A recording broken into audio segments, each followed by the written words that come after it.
오늘 우리가 다 함께 나눌 말씀은 창세기 11장 10절부터 32절까지의 말씀입니다. 오늘 예수 그리스도의 계보 강의 세 번째 시간으로 아브라함과 예수라는 제목의 말씀을 나누려고 하는데요. 다 함께 앞에 화면을 보시고 창세기 11장 10절부터 12장 4절까지의 말씀을 제가 한 절, 여러분이 한 절 교독하도록 하겠습니다.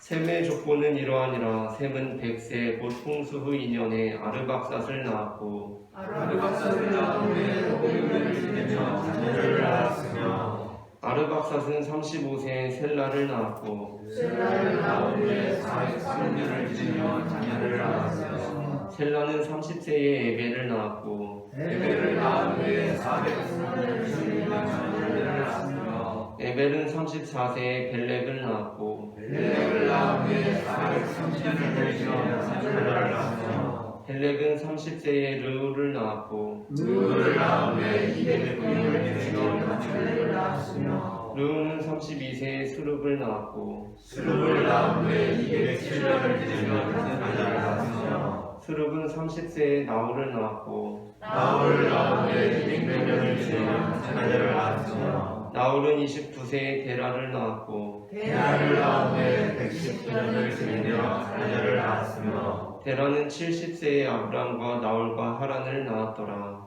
데라의 족보는 이러하니라. 데라는 아브람과 나홀과 하란을 낳고 하란은 롯을 낳았으며 하란은 그 아비 데라보다 먼저 고향 갈대아인의 우르에서 죽었더라. 아브람과 나홀이 장가를 썼으니 아브람의 아내의 이름은 사레며 나홀의 아내의 이름은 밀가니 하란의 딸이요 하란은 밀가의 아버지이며 또 이스가의 아버지더라. 사레는 임신하지 못함으로 자식이 없었더라. 데라가 그 아들 아브람과 하란의 아내를 그의 손자 롯과 그의 며느리 아브람의 아내 사레를 데리고 갈대아인의 우르를 떠나 가나안 땅으로 가고자 하니 하란에 이르러 거기 거류가 있으며 데라는 나이가 205세가 되어 하란에서 죽었더라. 여호와께서 아브람에게 이르시되 너는 너의 고향과 친척과 아버지의 집을 떠나 내가 내게 보여줄 땅으로 가라. 내가 너로 큰 민족을 이루고 내게 복을 주어 내 이름을 창대하게 하리니 너는 복이 될지라. 너를 축복하는 자에게 내가 복을 올리고 너를 축복하는 자에게 내가 저주하리니 땅의 모든 족속이 너로 말미암아 복을 얻을 것이라 하시니라. 함께 읽겠습니다. 이에 아브람이 여호와의 말씀을 따라왔고 롯도 그와 함께였으며 아브람이 하나님을 떠날 때에 75세였더라. 아멘. 이 시간 예배의 자리에 나오신 여러분들 환영하고 축복합니다. 아멘. 우리는 오늘 창세기 11장 10절부터 12장 4절까지의 말씀으로 아브라함과 예수라는 제목의 예수 그리스도의 계보 강의 세 번째 시간을 가지려고 합니다. 전해지는 말씀 가운데 하나님의 은혜가 있으시기를 바랍니다. 아멘. 우리는 지난주에 마태복음에 나오는 예수님의 족보와 누가복음에 나오는 예수님의 족보가 서로 다른 것이 어떠한 의미를 갖는지 살펴보면서 마태복음에 나오는 예수님의 족보와 누가복음에 나오는 예수님의 족보가 어떠한 차이가 있는지 함께 살펴보았습니다. 그리고 그중 가장 대표적인 차이는 마태복음에 나오는 예수님의 족보는 예수님께서 다윗의 자손임을 강조하고 있고 누가복음에 나오는 예수님의 족보는 예수님께서 새로운 아담임을 강조한다는 것이었습니다. 마태복음은 예수님께서 다윗의 자손임을 강조하고 있습니다. 그것은 마태복음 1장 17절 그런즉 모든 대수가 아브라함부터 다윗까지 14대요 다윗부터 바벨론으로 사로잡혀갈 때까지 14대요 바벨론으로 사로잡혀간 후부터 그리스도까지 14대더라 라는 본문에서 드러납니다. 마태복음은 왜 굳이 14대로 구분하여 족보를 정리하고 있는 것입니까? 그것은 다윗의 이름이 14세 의미를 담고 있기 때문이었습니다. 그런데 이상한 부분이 있습니다. 그것은 예수님께서 다윗의 자손임을 강조하고 싶다면 그냥 족보를 다윗부터 시작하는 것이 훨씬 낫다는 것입니다. 사실 예수님께서 다윗의 자손임을 강조하고 싶다면 다윗부터 시작해서 예수님까지 14대로 딱 떨어지게 기술하는 것이 훨씬 그 의미를 잘 드러내는 방법이 될 것입니다. 족보의 사실이 그렇지 않은데 족보를 어떻게 그렇게 기술할 수 있느냐는 질문은 우리가 앞서 다루었던 두 주간의 말씀을 통하여서 해결되었습니다. 그 사실이라는 것은 진실을 말하고자 하는 마태복음에서는 그것이 그다지 큰 관심이 있는 부분이 아니라는 것입니다. 하지만 마태복음의 족보는 다윗부터 시작되지 않습니다. 아브라함부터 시작됩니다. 그리고 아브라함부터 다윗까지 열매되어 다윗부터 바벨론으로 사로잡혀까지 열매되어 바벨론으로 사로잡혀가는부터 그리스도까지 열매됩니다. 그렇다면 마태복음은 왜 아브라함부터 시작되는 족보를 기술한 것입니까? 그것은 먼저 아브라함이 하나님의 복을 받은 상징적인 인물 중 한 사람이기 때문입니다. 하나님께서는 창세기 12장 1절부터 2절에서 아브라함에게 이렇게 말씀하십니다. 여호와께서 아브라함에게 이르시되 너는 너의 고향과 친척과 아버지의 집을 떠나 내가 내게 보여줄 땅으로 가라. 내가 너로 큰 민족을 이루고 내게 복을 주어 내 이름을 창대하게 하리니 너는 복이 될지라. 아멘. 아브라함은 하나님으로부터 복 그 자체가 될 사람으로 부름을 받았습니다. 이는 아브라함이 예수님의 기원으로 언급될 충분한 자격이 됩니다. 왜냐하면 예수님 역시 복 그 자체였던 분이시기 때문입니다. 성경에서 예수님의 첫 번째 설교로 나오는 것이 바로 마태복음 5장부터 7장에 이르는 산상설교, 산상수훈입니다. 거기서 예수님께서 설교를 시작하시며 전하신 메시지가 무엇입니까? 바로 팔복입니다. 팔복의 메시지가 위대한 이유는 처음부터 끝까지 오로지 복만 말씀하셨기 때문입니다. 하지만 단순히 복이라는 교집합으로 마태복음이 아브라함을 예수님의 족보의 시작점으로 제시했다고 하는 것은 전체적인 의미의 절반밖에 담아내지 못한 주장입니다. 그 이유는 성경에서 하나님으로부터 복된 말씀을 받은 상징적인 인물들이 아브라함 말고도 더 있기 때문입니다. 먼저 최초의 남자와 여자, 즉 아담과 하와입니다. 하나님께서는 아담과 하와 최초의 남자와 여자를 창조하시고 그들에게 이렇게 말씀하십니다. 창세기 1장 27절부터 28절 말씀을 제가 읽어보겠습니다. 하나님이 자기 형상 곧 하나님의 형상대로 사람을 창조하시되 남자와 여자를 창조하시고 하나님이 그들에게 복을 주시며 하나님이 그들에게 이르시되 생육하고 번성하여 땅에 충만하라. 땅을 정복하라. 바다의 물고기와 하늘의 새와 땅에 움직이는 모든 생물을 다스리라 하시니라. 아멘. 다음으로 노아도 있습니다. 창세기 9장 1절에서 하나님께서는 노아에게 이렇게 말씀하십니다. 하나님이 노아와 그 아들들에게 복을 주시며 이르시되 생육하고 번성하여 땅에 충만하라. 아멘. 이처럼 아브라함뿐만 아니라 최초의 남자와 여자 그리고 노아와 그 아들들 즉 셈과 함과 야벳 역시 하나님으로부터 복을 받은 사람들이었습니다. 그런데 왜 마태복음은 아담도 아니고 노아도 아니고 딱 아브라함부터 예수님의 족보의 시작점으로 삼은 것입니까? 그것은 마태복음이 아브라함을 예수님의 족보의 시작점으로 삼은 나머지 절반의 의미로서 마태복음에서 아브라함은 하나님으로부터 고향과 친척과 아버지의 집을 떠나라는 말씀을 듣고 고향과 친척과 아버지의 집을 떠난 사람으로 성경에 나오고 있기 때문입니다. 오늘 본문인 창세기 12장 1절부터 4절에서 아브라함이 하나님으로부터 들은 말씀이 무엇이고 그가 행한 것이 무엇입니까? 창세기 12장 1절부터 4절입니다. 여호와께서 아브라함에게 이르시되 너는 너의 고향과 친척과 아버지의 집을 떠나 내가 네게 보여줄 땅으로 가라. 내가 너로 큰 민족을 이루고 내게 복을 주어 내 이름을 창대하게 하리니 너는 복이 될지라. 너를 축복하는 자에게는 내가 복을 내리고 너를 저주하는 자에게는 내가 저주하리니 땅의 모든 족속이 너로 말미암아 복을 얻을 것이라 하신지라. 이에 아브라함이 여호와의 말씀을 따라갔고 롯도 그와 함께 갔으며 아브라함이 하란을 떠날 때에 75세였더라. 아멘. 오늘 본문의 아브라함이 아브라함입니다. 하나님께서는 창세기 17장에서 아브라함의 이름을 여러 민족의 아버지라는 의미를 갖는 아브라함으로 고쳐주십니다. 그 아브라함은 어떠한 사람입니까? 바로 아버지의 집을 떠난 사람입니다. 그는 하나님의 말씀을 받고 아버지의 집을 떠난 사람입니다. 이것이 마태복음이 아브라함을 예수님의 족보의 시작점으로 삼을 수밖에 없었던 이유입니다.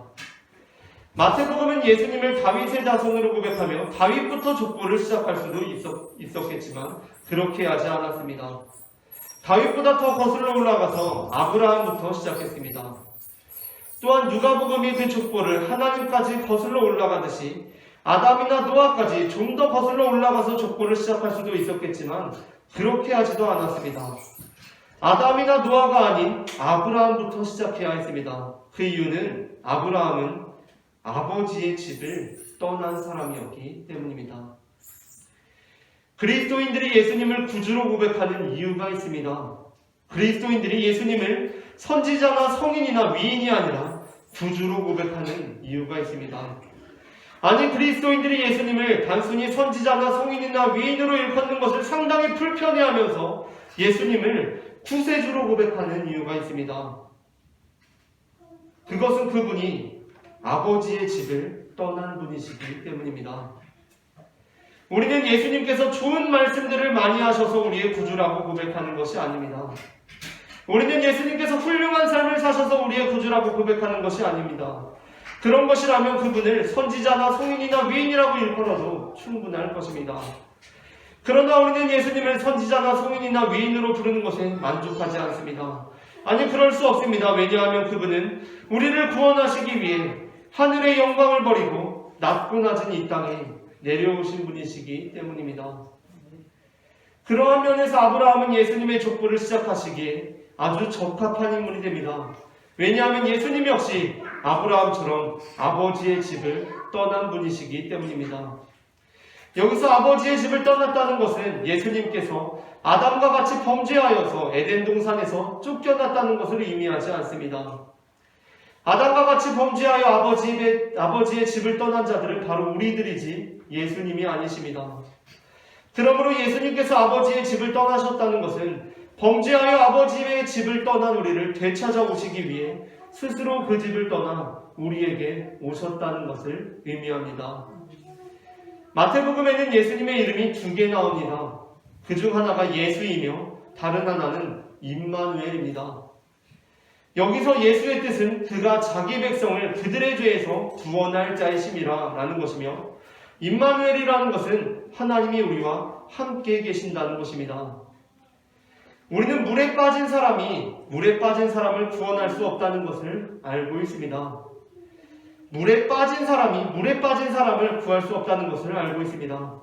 물에 빠진 사람은 물 밖에 있는 사람이 건져 올릴 수 있습니다.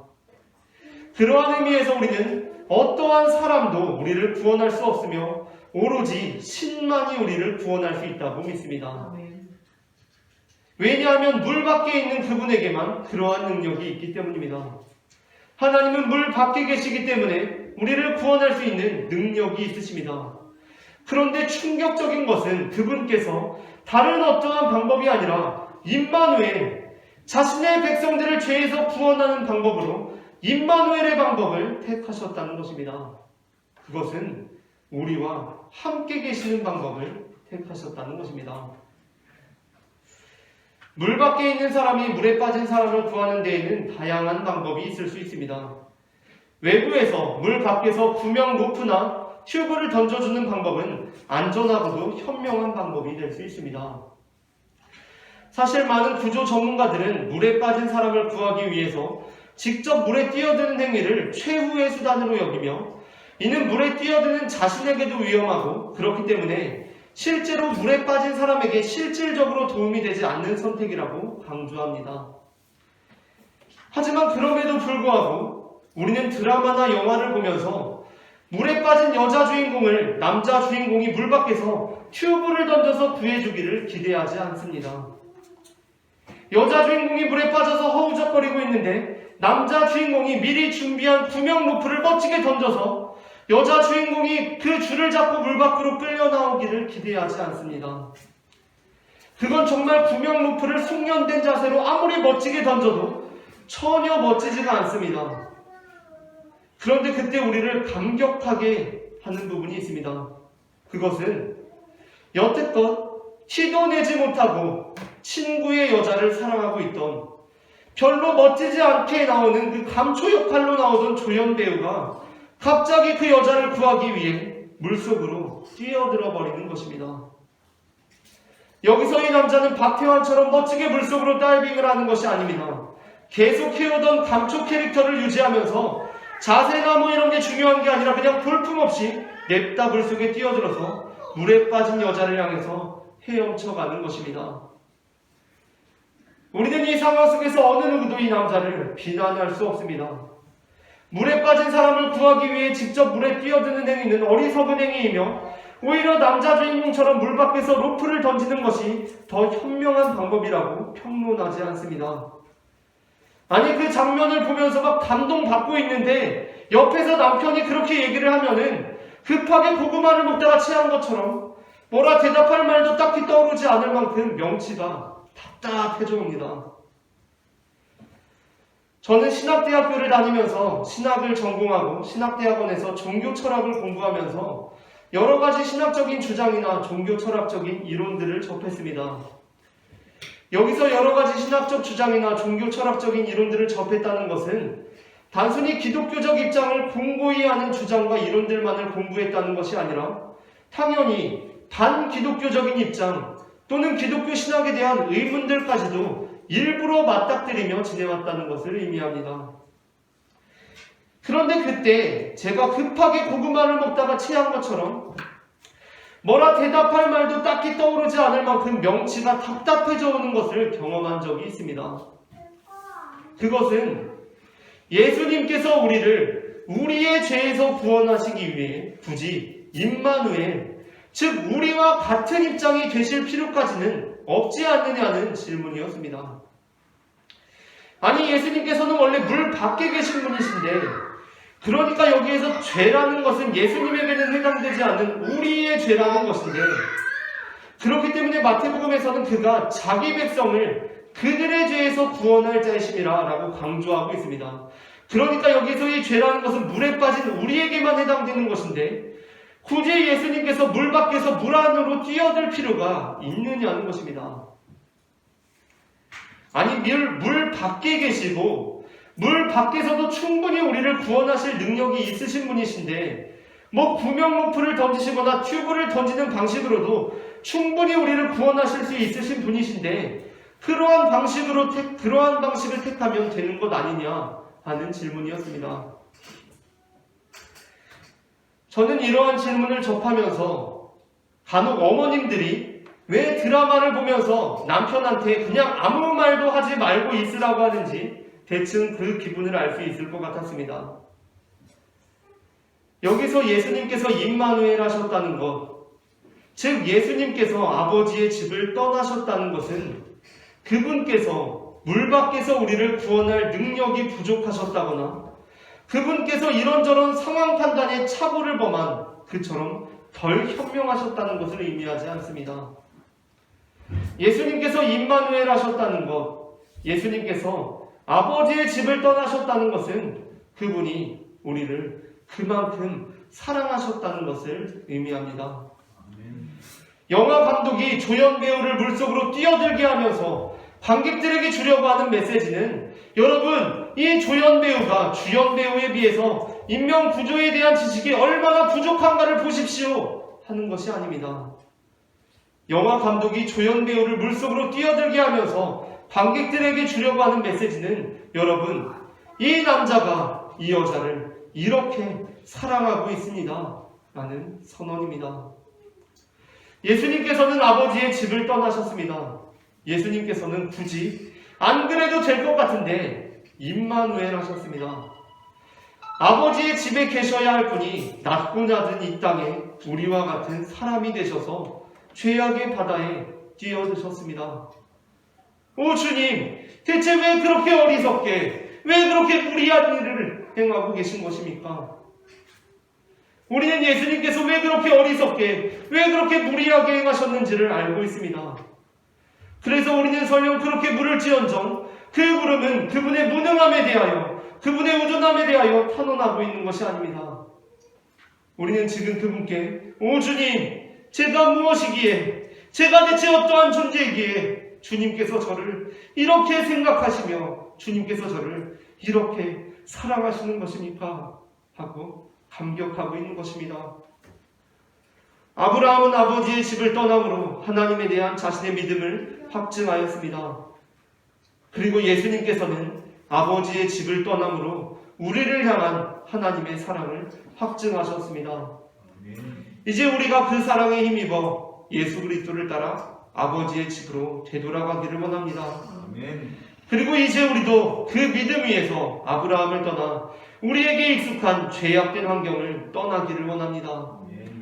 아브라함으로부터 예수님께로 이어지는 그 계보가 오늘 우리에게 이르러 그 믿음과 그 사랑의 확증이 임하는 우리의 삶이 되기를 소망합니다.